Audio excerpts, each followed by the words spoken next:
यून एक सीक्रेट जगह पर आया था और वहाँ के दरवाजे पर लगे सील को तोड़कर अंदर जाने में कामयाब हो गया था। अब सिंगयुन यहाँ पर रखे हुए चीज को देख बहुत ही हैरान होता है और कहता है कि यह चीज तो दिखने में बहुत ही पावरफुल लगती है, जिसकी वजह से उसे समझ में आ जाता है कि यह चीज कोई और नहीं बल्कि असल में स्वॉर्ड फॉर्मेशन की कोर है। और इसके बाद सिंगयुन इसके नजदीक जाने लगता है क्योंकि वह इस चीज को चेक करना चाहता था। लेकिन इसी वक्त हमें यहाँ पर कोई लटकी हुई चीज दिखाई देती है जो कि दिखने में बहुत ही ज्यादा अजीब लग रही थी, लेकिन सिंगयुन को इसके बारे में कोई भी अंदाजा नहीं होता है। तभी हम देखते हैं कि असल में यह चीज तो कोई क्रिएचर है जो कि दिखने में बहुत ही ज्यादा भयानक लग रहा था। अब यहाँ से आगे जाने पर सिंगयुन को बहुत ही ज्यादा अजीब लगने लगता है क्योंकि उन चार बड़े फैमिली ने स्वॉर्ड फॉर्मेशन को यहाँ पर छुपा कर रखा हुआ है, इसलिए सिंगयुन अंदाजा लगाता है कि वह इसे फ्यूचर के लिए रखे होंगे। तभी अचानक से वह लटका हुआ क्रिएचर एक बहुत ही पावरफुल आवाज निकालने लगता है, जिसकी वजह से सिंगयुन भी परेशान हो जाता है क्योंकि उस क्रिएचर की आवाज बहुत ही ज्यादा तेज थी। अब इस बात से सिंगयुन का ध्यान लटके हुए इस क्रिएचर पर जाता है, जिसके बाद उसे पता चलता है कि या तो असल में सी साइड जाइंट बैट है, लेकिन सिंगयुन को समझ में नहीं आ रहा था कि इतना पावरफुल क्रिएचर यहाँ पर क्या कर रहा है। तभी इसी वक्त वो फिर से अपने तेज आवाज को निकालने लगता है और इसी के साथ सिंगयुन के ऊपर अटैक करने की भी कोशिश करता है, लेकिन सिंगयुन बिल्कुल ठीक समय पर अपनी जगह से हट जाता है और इसकी वजह से वो क्रिएचर उसका कुछ भी नहीं कर पाता। लेकिन यह क्रिएचर अब बहुत ही ज्यादा अग्रेसिव हो गया था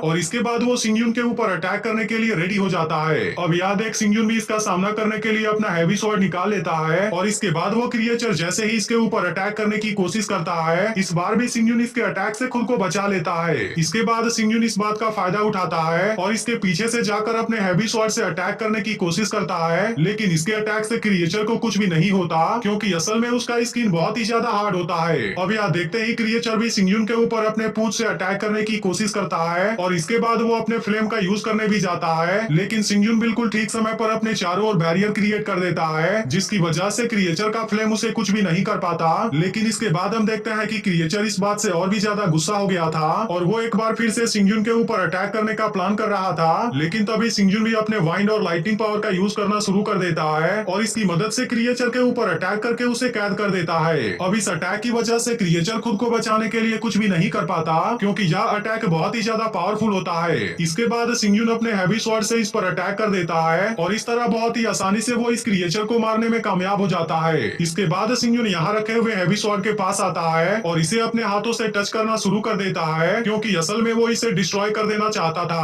अब ऐसा करने पर इसमें से कुछ स्टार बाहर आते हैं, जिसके बाद सिंगयुन इन सभी को अपने अंदर एब्जॉर्ब करने लगता है। अब इसकी वजह से यहाँ पर कोई पावर जनरेट होती है और वो सिंगयुन को धक्का देकर पीछे की ओर भेज देती है, लेकिन अब इसके केवल कुछ ही देर के बाद यहाँ की स्वॉर्ड फॉर्मेशन डिस्ट्रॉय हो जाती है, जिसे देख सिंगयुन बहुत ही ज्यादा खुश होता है क्योंकि आखिरकार वो इसे डिस्ट्रॉय करने में कामयाब हो गया था। इसके बाद सिंगयुन इसे देखने के लिए इसके पास में आता है और वो पूरी तरह से कंफर्म हो जाता है कि यहाँ की स्वॉर्ड फॉर्मेशन डिस्ट्रॉय हो चुकी है, जिसके बाद वो कहता है कि मैं अब देखता हूँ कि इस बार चारों बड़े फैमिली किसका यूज करके मेरे साथ में लड़ पाते हैं।